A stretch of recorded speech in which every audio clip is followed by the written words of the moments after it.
The request came not as a question, but as a soft, paternalistic decree delivered over the cabin's hushed intercom system. Ladies and gentlemen, for operational balance and passenger comfort, we're going to need the passenger in seat 2A to move to the aft cabin. Seat 14B is available. A ripple of quiet curiosity, the kind unique to the rarefied air of a private charter jet, passed through the dozen or so occupants. Heads, coiffed and curated, turned with practiced subtlety. Their collective gaze landed on a woman in seat 2A, a figure who seemed almost anachronistic in the cream leather and polished walnut sanctuary. Dr. Althea Vance did not seem to notice. She was in her late 50s, her face a roadmap of thoughtful concentration and quiet observation. Framed by hair braided into intricate salt and pepper cornrows. She wore no makeup, no jewelry save for a simple, unadorned watch with a canvas strap. Her clothes, a well-made but unremarkable grey pantsuit of a sensible, comfortable cut, spoke of a woman who dressed for the journey, not the arrival. She was looking out the triple-paned window at the ground crew moving with balletic precision on the Teterboro tarmac, her mind miles and years away. The silence stretched. The request, clearly a command, hung in the air unanswered. Footsteps, firm and authoritative, approached from the cockpit. Captain Harrison Croft emerged, a man sculpted from the very archetype of his profession. Late 40s, jawline sharp enough to cut glass, uniform crisp to the point of aggression. His smile was a brilliant, practiced flash of white, a tool he wielded with the same precision as his flight controls. "Ma'am," he said, his voice a smooth baritone that dripped with condescension. He stopped beside her seat, forcing her to crane her neck to look up at him. He was a man accustomed to being looked up to. Althea slowly turned from the window. Her eyes, the color of dark, rich coffee, were calm. They held no deference, no intimidation. They were simply watching. "Captain," she acknowledged, her voice low and even. "I believe you heard the announcement," he said, the smile never leaving his face. "We need this seat." "You said you need the passenger in this seat to move," she corrected him gently. "Why?" Croft's smile tightened by a millimeter, a flicker of annoyance. He was not accustomed to being questioned. He gestured vaguely toward the man in seat 2C, a younger man in a designer hoodie and sneakers that cost more than a monthly mortgage payment. The man was ostentatiously tapping away on a gold-plated laptop, ignoring the entire exchange. "Mr. Sterling here has some sensitive work to attend to," Croft explained, as if speaking to a child. "He requires a bit more personal space. For security." He leaned in, lowering his voice conspiratorially, "and frankly, the aircraft's balance is optimized with a lighter load in this forward section. It's a matter of performance." Althea's gaze remained steady. "The balance?" she asked. "This is a Gulfstream G900. Its center of gravity tolerance is exceptionally wide, engineered specifically to negate the need for passenger redistribution for anything less than a 300-pound shift. Are you suggesting my 140 pounds are compromising the structural integrity of the airframe, Captain?" The technical specificity of her question caught him off guard. The smile vanished, replaced by a flat, impenetrable mask of authority. "Ma'am, I am the captain of this aircraft. My instructions are not suggestions. We have a schedule to keep." The man in 2C, Sterling, finally looked up, his face a mask of entitled boredom. "Just move, lady. It's not that hard. They'll probably give you a free bag of peanuts or something." He smirked and returned to his laptop. Croft's patience, a notoriously shallow reservoir, evaporated. "We can either do this politely, or we can involve ground security for failure to comply with crew instructions. The choice is yours." Althea fell silent for a long moment. She closed her eyes, and it was not a gesture of defeat, but of intense concentration. The low hum of the auxiliary power unit vibrated through the floor, a constant, steady thrum. But she felt something else. A ghost in the machine. A tiny, almost imperceptible harmonic. A resonance so faint it was more a feeling in her bones than a sound in her ears. She opened her eyes and looked directly at the captain. "Is the bleed air pressure from the port-side Rolls-Royce Pearl engine fluctuating at 0.2 psi above baseline?" she asked, her voice devoid of challenge, filled only with genuine curiosity. I can feel a slight high-frequency vibration through the floor plate. It's consistent with a minor valve seating issue in the pre-cooler. Captain Croft stared at her as if she had just started speaking in tongues. A mix of disbelief and fury warred on his face. He had been flying for 25 years. He had ferried CEOs, celebrities, and sheikhs. He knew the sounds and feelings of his aircraft better than he knew his own heartbeat. And this woman, this stowaway in a pantsuit, was lecturing him on engine diagnostics. He forced a cold, dismissive laugh. "Ma'am, my instruments, which are state-of-the-art, tell me everything is perfectly fine. Now, for the last time, are you going to move to seat 14B, or am I going to have you removed from my plane?" Althea held his gaze. In her eyes, he did not see fear or anger. He saw a profound, almost sorrowful disappointment.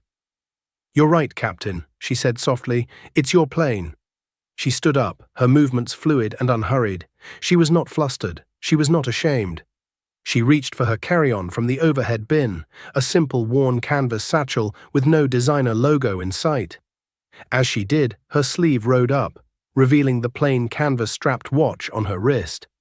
It was a 1958 IWC Ingenieur reference 666, a watch designed for scientists and engineers to withstand massive magnetic fields. A watch worth more than the garish gold monstrosity on Sterling's wrist. A detail so subtle, so specific, it was invisible to a man like Harrison Croft. He saw only the cheap-looking canvas strap. With quiet dignity, Althea walked down the aisle. The other passengers watched, some with pity, some with smug satisfaction. They saw an interloper being put in her place. Chloe, the junior flight attendant standing near the galley, watched with wide, troubled eyes. She was 22, and this was her dream job. But a knot of wrongness was twisting in her stomach. She saw a woman being humiliated for no reason. As Althea passed her, their eyes met. Althea gave a small, almost imperceptible nod, a gesture of acknowledgement that sent a shiver down Chloe's spine. It wasn't a plea for help. It felt like a promise. At the aircraft door, held open by two uniformed security officers, Althea paused. She didn't turn around. She spoke into the quiet of the cabin. "Captain Croft," she said, her voice clear and steady. "An assumption is the most dangerous instrument in any cockpit. You should have checked yours before takeoff." Then she stepped out onto the jet bridge, and the heavy door hissed shut behind her. Inside, Croft felt a surge of triumphant relief. The disruption was handled. His authority was restored. He turned to the cabin, his professional smile back in place. "Apologies for that minor delay, ladies and gentlemen. We'll be on our way shortly." He strode back to the cockpit, feeling the approving gazes of his passengers on his back. He had protected the sanctity of his cabin. He had done his job. He settled into his seat, the familiar scent of leather and electronics calming him. He was in control. He was Harrison Croft. He was the commander of this sky. The jet bridge was a sterile, echoing tube, smelling of industrial cleaner and the faint metallic scent of impending rain. Althea stood between the two security officers, her canvas bag held loosely in one hand. She was not agitated. She was not angry. She was processing. She watched through the thick glass as the ground crew disconnected the power cart from her plane. Her plane. The senior officer, a man with a tired face and a paunch that strained the buttons of his uniform, cleared his throat. "Ma'am, you have someone you can call. A ride?" Althea turned her gaze from the aircraft. "Yes," she said, "but not for a ride." She pulled out a simple, functional smartphone from her pocket. The case was scuffed.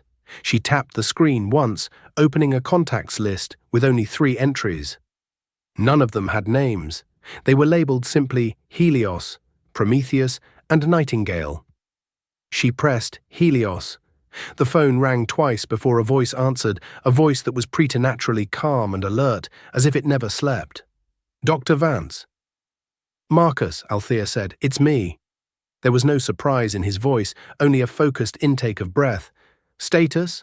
Teterboro, Signature Aviation, Gate C4, Project Nightingale." She paused, listening to the engines of the jet begin to spool up, their deep, powerful whine vibrating through the floor. The sound, a sound she had helped create, felt like a betrayal. "We have a resonance issue," It's manifested in the command structure. Another pause, this one shorter. Marcus Thorne was processing, analyzing, formulating. Are you secure? I am on the jet bridge. They've removed me from the aircraft. A slow, controlled exhale on the other end of the line. It was the sound of a patient man being pushed to the limits of his patience. Althea, we discussed the unpredictability of these field tests. Data is never predictable, Marcus. That's why we collect it, she replied calmly. The pilot's name is Harrison Croft. He dismissed a direct mechanical query as a nuisance. Port-side Pearl engine, pre-cooler valve. He cited passenger redistribution as a reason for my removal. Understood, Marcus said. The calm in his voice had been replaced by a layer of chilled steel. Remain exactly where you are. Do not engage. I am 5 minutes out. I will handle the resonance. The line went dead. The security officer raised an eyebrow. Lawyer? Althea met his eyes. A faint, enigmatic smile touched her lips. Something like that. Inside the cockpit of the G900, Captain Croft was running through the final pre-flight checklist with his first officer. Flight controls. Checked. Avionics. Set and checked. Ready for pushback, Croft said, satisfaction warming his chest. He reached for the radio. Teterboro ground, Nightingale 1 is ready for pushback at C4. The reply from the tower was immediate, but it wasn't the one he expected. The voice was clipped, official, and utterly devoid of warmth. Nightingale 1, hold your position. I repeat, hold your position. Croft frowned. Ground, we are on schedule. What's the hold? Nightingale 1, be advised, all flight plans for your aircraft, tail number N900VC, have been suspended by order of the FAA. A ground stop is in effect for your tail number. Await further instruction. Croft's blood ran cold. A ground stop, for his specific tail number. That wasn't a traffic delay. That was a targeted action. It was unheard of. His first officer stared at him, his face pale. Captain, what does that mean? It means someone is making a very big, very expensive mistake, Croft snarled, his mind racing. Who had that kind of pull? Sterling? Did that tech brat make a call? No, this felt different. This felt bigger. Through the cockpit window he saw it. A black Cadillac Escalade, the kind that moves with a purpose that ignores traffic laws, had pulled directly onto the tarmac, its lights flashing. It screeched to a halt near the wing of the G900. 2 men got out. One was in a sharply tailored suit, a man whose posture screamed C-suite authority. The other was older, with the unmistakable air of a federal official. They were met by the airport's head of operations, who seemed to shrink in their presence. On the jet bridge, the security officers saw it too. They straightened up instinctively. The man in the suit, Marcus Thorne, walked with a predatory grace directly to the jet bridge door. He didn't knock. He presented a set of credentials to the gate agent, who looked at them, went white, and fumbled for her keycard. The door swung open. Marcus's eyes found Althea first. He gave a single sharp nod. Reassurance. Then his gaze fell on the 2 security officers. Your supervisor will be here in 30 seconds to apologize, he said, his voice quiet but carrying the weight of absolute certainty. You may go. The officers, bewildered but recognizing a seismic shift in power, simply melted away.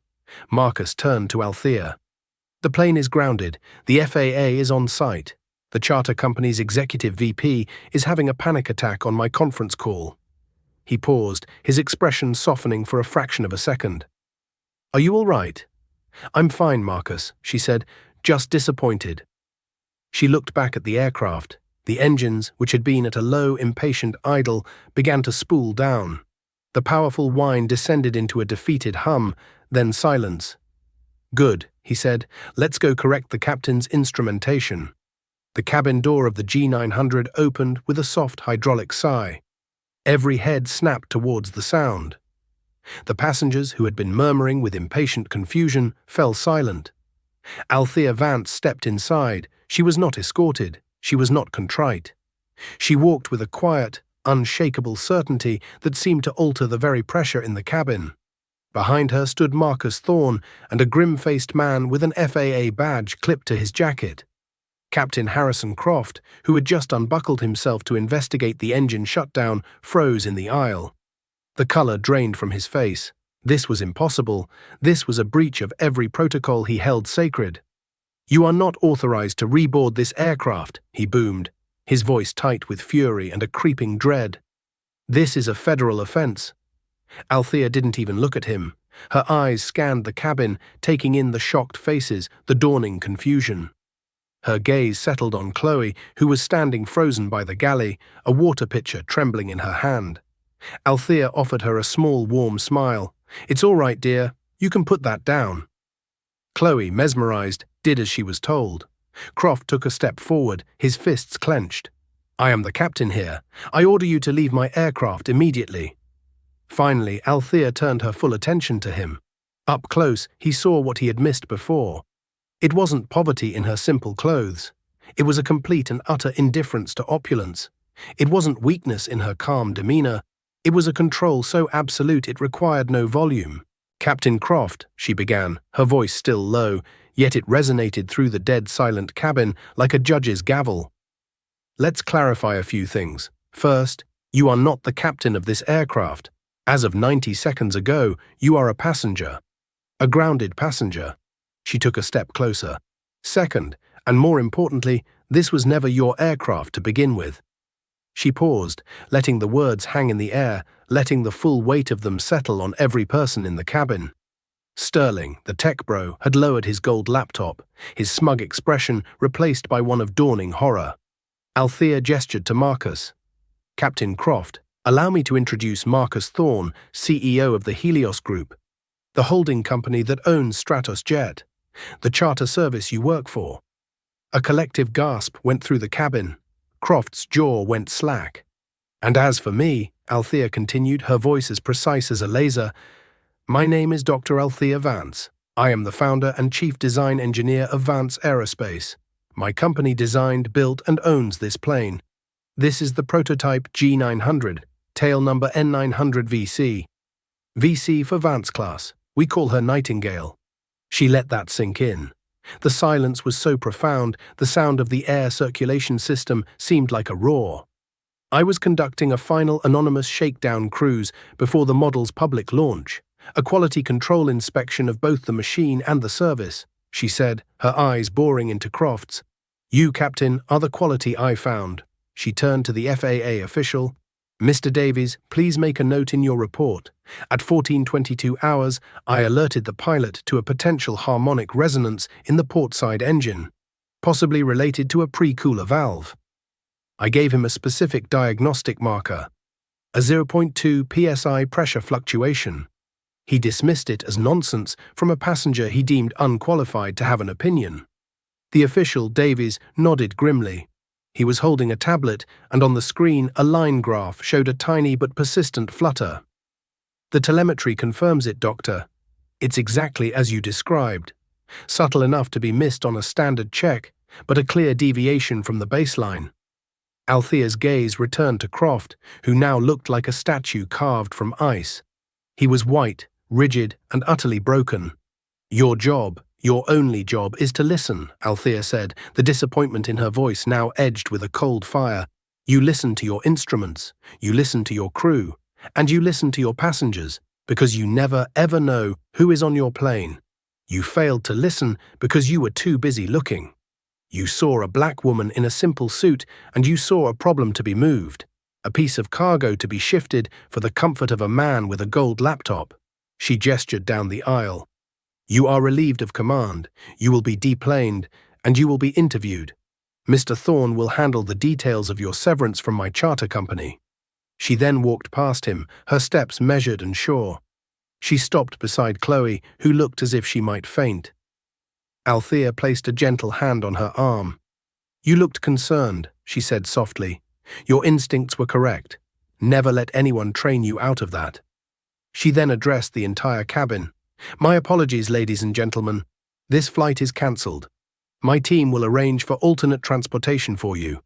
Your safety, unlike your comfort, is my primary concern." She paused at the cockpit door, turning to look at Harrison Croft one last time. He hadn't moved. He was a man watching his entire world, his entire identity, crumble to dust in the space of 5 minutes. "You were right about one thing, Captain," she said, her voice softening just a fraction. "The aircraft's balance was off. You were just looking in the wrong place." Then she stepped into the cockpit of her plane, leaving a trail of shattered assumptions and absolute silence in her wake. The conference room at Signature Aviation was a beige box of quiet humiliation. It had no windows, a design choice that felt intentional, preventing anyone from seeing the world they were no longer a part of.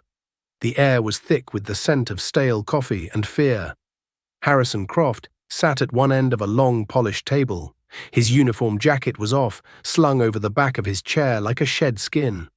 The crisp white shirt, once a symbol of his authority, now seemed to accentuate the pale, clammy sheen on his skin.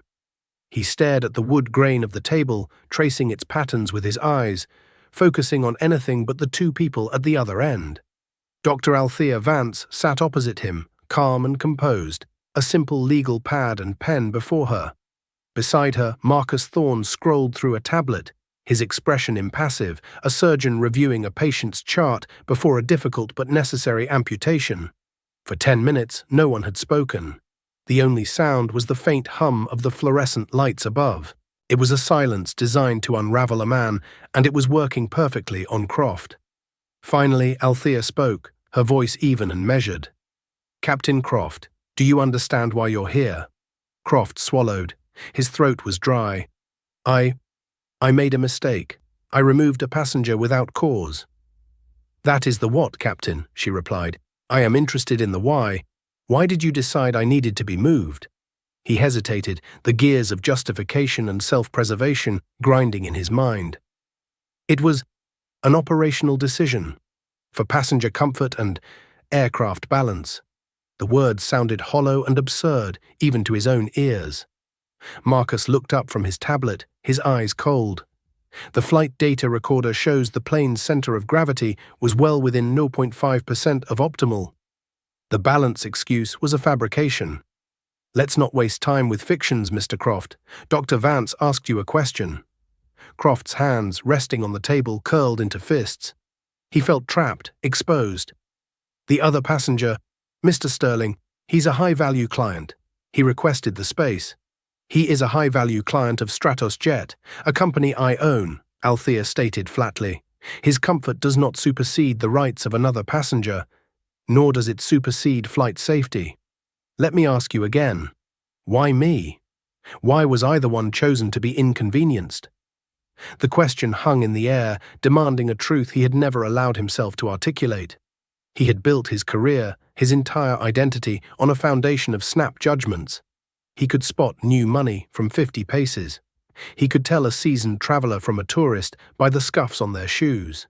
He prided himself on his ability to read people, to categorize them, to know who belonged and who didn't. And Althea Vance, in her simple clothes and with her quiet demeanor, had not registered in his internal calculus of importance. You didn't look like the other passengers," he finally mumbled, the confession tasting like ash in his mouth. "And how do my passengers look, Captain?" Althea pressed, her voice dangerously soft. He couldn't answer, he just shook his head, the full, crushing weight of his prejudice settling upon him. Marcus slid the tablet across the table. On the screen was Croft's personnel file. He had tapped a specific section. "In the last 5 years, Captain, you have had 12 passenger-initiated seat changes on your flights. In every single instance, the passenger you moved was a person of color. And in every single instance, the person whose comfort you were accommodating was white." Croft stared at the data. He had never seen it laid out like that. Each decision had felt isolated, justified in the moment. A matter of discretion. But presented together, it formed a pattern so clear, so damning, it stole the air from his lungs. I never... You never thought of it that way," Althea finished for him, "because you never had to. The system is designed so men like you don't have to. You are given a little kingdom at 30,000 feet, and you are allowed to rule it by whim, by gut feeling. But your gut, Captain, is not an FAA-approved navigational instrument. Your gut is a liability. Your gut is prejudiced." She leaned forward, her hands folded on the table. When I pointed out a potential engine anomaly, a real, verifiable safety concern, you dismissed it. You dismissed me. You chose to believe your eyes over your ears. You chose to trust your bias over the possibility that a passenger might know something you don't. What if I hadn't been the owner of the plane? What if I was just a retired aerospace engineer who happened to notice something was wrong? You would have bullied me into silence, taken off with a faulty valve, and endangered every soul on board, all to protect your fragile authority. The words were not just an accusation, they were a mirror, and in them Harrison Croft saw a reflection of himself so ugly, so fundamentally incompetent, it fractured the very bedrock of his identity. He had always defined himself by his command, his precision, his unwavering control. But she was right. His control was an illusion, a thin veneer of procedure painted over a rotten core of prejudice. He wasn't just a bigot, he was a bad pilot. He had committed the ultimate sin against the sky. He had placed his own ego above the safety of the machine and the lives within it. The vibration he'd dismissed was not just in the engine, it was in the hollow space where his integrity should have been. He slumped in his chair, the crisp uniform suddenly feeling like a costume for a part he no longer knew how to play. What happens now? The whisper was the sound of a king abdicating his throne in a small beige windowless room. Marcus Thorne, who had been a silent, coiled predator throughout the exchange, finally spoke. His voice was devoid of malice, which made it all the more devastating. It was the voice of pure, cold consequence. "Now," he began, sliding a tablet across the polished table, its surface reflecting Croft's pale, drawn face. "Stratos Jet, a subsidiary of the Helios Group, which is in turn wholly owned by Vance Aerospace, is terminating your employment for cause, effective immediately. Your pilot's license is being suspended by the Federal Aviation Administration, pending a full, and I assure you exhaustive, investigation into this incident." He paused, letting the weight of the words settle. "And of course, into the 12 prior passenger complaints our internal audit has just flagged. You will face a competency hearing, Mr. Croft. I would advise you to retain excellent legal counsel." Croft's head sank into his hands, his fingers digging into his scalp. It was over. 25 years of service, of pride, of looking down on the world from a throne of leather and avionics, all incinerated in a matter of minutes. He was grounded. He was finished. But Althea wasn't finished. She rose from her chair, her movements fluid and deliberate, and walked around the table. She did not stop opposite him, but came to stand beside his chair. A silent presence that was more unnerving than any shouted condemnation. He flinched, expecting a final venomous strike. Instead, when she spoke, her voice was quiet, stripped of anger, leaving only a profound, weary disappointment. "This isn't about punishing you, Harrison," she said, using his first name for the first time, a gesture that was somehow both intimate and clinical. "You are a symptom, a predictable data point in a flawed system. Firing you is easy. It's a press release. It's a scapegoat. It changes nothing of substance. The culture that elevated you, the one that mistook your arrogance for competence and rewarded your snap judgments for years, that remains. It's still humming away in every cockpit and boardroom where someone who looks like you makes a decision about someone who looks like me." She turned her gaze to Marcus. "The Vance Foundation will be funding a new mandatory training initiative for all Stratos Jet flight and cabin crews. We'll call it the Nightingale Initiative. It won't be a seminar on sensitivity. It will be a rigorous, practical program on mitigating implicit bias and enhancing crew resource management. It will be built on a single, inviolable principle. Listen, gather data, verify, then act. Never the other way around." Her gaze returned to the broken man beside her. "And you, Harrison Croft, will be its first case study, its first student. Your reinstatement as a pilot on any aircraft anywhere in the world that wishes to do business with Vance Aerospace or any of its affiliates, and that is a very long list, will be conditional upon your successful completion of this program. And not just your completion, your participation. You are going to sit in rooms with the kind of people you've dismissed your entire life, and you are going to listen. You are going to help us dismantle the very system that empowered you. He looked up from his hands, his eyes wide with a dawning, horrified disbelief. This wasn't forgiveness. It was a sentence far more complex and grueling than exile. It was a sentence of labor, of introspection, of forced empathy. It was harder. It was a demand for the one thing he had never been required to give: genuine change. Why, he croaked, the single word encompassing a universe of confusion. Why not just get rid of me? Because firing you lets you walk away, Althea said, her voice turning sharp and precise like a scalpel. It allows you to retreat into a narrative of victimhood. You would tell your friends you were a casualty of political correctness, a good man brought down by an oversensitive woman. You would blame me, or the times we live in, or a single bad day. This forces you to confront the data. It forces you to look at the telemetry of your own soul and acknowledge the malfunction. People don't change when they are discarded, Harrison. They change when they are made to see the wreckage they've caused and are handed the tools to help clean it up.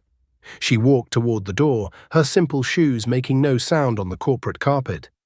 She paused with her hand on the handle, a silhouette against the sterile hallway light. I'm not doing this for you. I'm doing it for the next quiet passenger who notices a strange noise but is too intimidated to speak up. I'm doing it for the next brilliant young engineer who happens to be a woman, or black, or both, who deserves to be judged on the content of her mind, not the assumptions of a man in a uniform. I'm doing it for my plane. She deserves better. She opened the door and was gone. Marcus Thorne gave Croft one last, unreadable look before following her, leaving him utterly alone in the windowless room. The silence that descended was different now. It was no longer pregnant with tension, but filled with the deafening, roaring static of his own shattered reflection. The first 6 weeks of the Nightingale Initiative were a special kind of hell. Croft was stripped of his name, his rank, his history. He was simply Harrison, another participant in a cohort of new hires and junior crew members who eyed him with a mixture of fear and contempt. The program was run by a formidable psychologist named Dr. Anya Sharma, a woman with eyes that seemed to see straight through his defenses and a voice that could calmly dissect a man's entire worldview in under a minute. He was forced to engage in exercises that felt like psychological warfare. In one VR simulation, he was no longer Captain Croft. He was Aliyah, a young Muslim first officer wearing a hijab, trying to conduct a pre-flight briefing while her older white male captain made condescending jokes and repeatedly called her by the wrong name. Croft, inside the headset, felt a rage so pure and helpless it made him physically sick. He wanted to scream, to pull rank, but he had none. All he could do was swallow the acid in his throat and say, "Yes, Captain," while his digital hands trembled. After, in the debrief, Dr. Sharma put his biometrics on the main screen. Heart rate 145, cortisol levels elevated, galvanic skin response consistent with extreme stress. This was a 20-minute simulation, Harrison. For some people, this is a Tuesday. Tell me about the stress. He couldn't. The words wouldn't come. He just stared at the screen, at the clinical proof of a humiliation he had so casually inflicted on others for decades. The turning point, the moment the cracks truly began to show in the granite of his certainty, came during a session on crew communication. He walked into the training room to find Chloe, the young flight attendant from the G900, standing at the front of the room with Dr. Sharma. She had been invited to speak as a guest facilitator.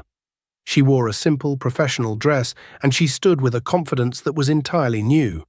Her presentation was on the authority gradient in the cockpit and cabin, the invisible wall of rank that often prevents junior members from speaking up about safety concerns. She never mentioned his name. She never even looked at him directly. She simply told the story of a recent flight where a senior crew member made a decision based on incomplete information, creating a tense and uncomfortable environment for everyone. "The fear of challenging authority is real," Chloe said, her voice clear and steady, resonating through the silent room. "You worry about your career, about being labeled a troublemaker, but the Nightingale Initiative has given us new protocols. It's created a framework where a question is not an insult. A junior flight attendant can now formally request a data verification pause without fear of reprisal. It means we stop, we check the facts, and we proceed based on information, not on ego." She was describing the very system born from his failure.